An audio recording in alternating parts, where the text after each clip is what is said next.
গতকালকে বাংলাদেশ ব্যাংকের বল্টে লকারে রক্ষিত সাবেক ডেপুটি গভর্নর এস.কে শিব চৌধুরীর নামেও 3টি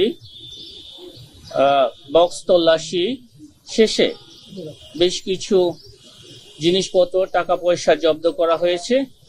যে সকল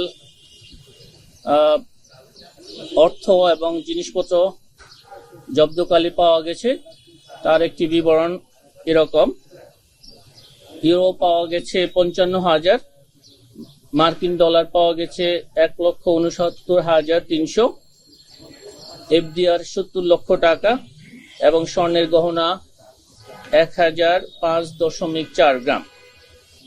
এই জব্দকৃত মালামাল বাংলাদেশ ব্যাংকের হেফাজতে রয়েছে। মামলা তদন্তকালে আরো যে বিষয়গুলো আসবে সেগুলিও তদন্তকালে বিবেচনা করা হবে।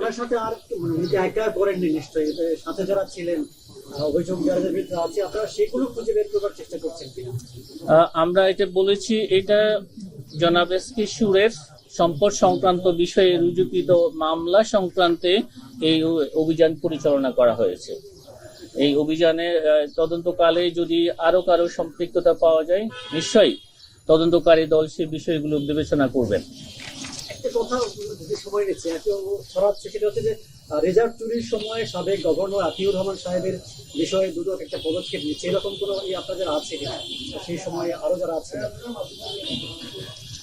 এই বিষয়ে আমি আপনাদের সাথে গত ব্রিফিং এ বলেছিলাম। এই সংক্রান্ত বিষয়ে আমরা ভিন্ন একটি তদন্তকারী সংস্থা এটা তদন্ত করছেন এবং সেটা দুর্নীতি দমন কমিশন থেকে সেই তদন্ত দুর্নীতি দমন কমিশনে ফেরত চেয়ে এটা পত্র যোগাযোগ করা হয়েছে।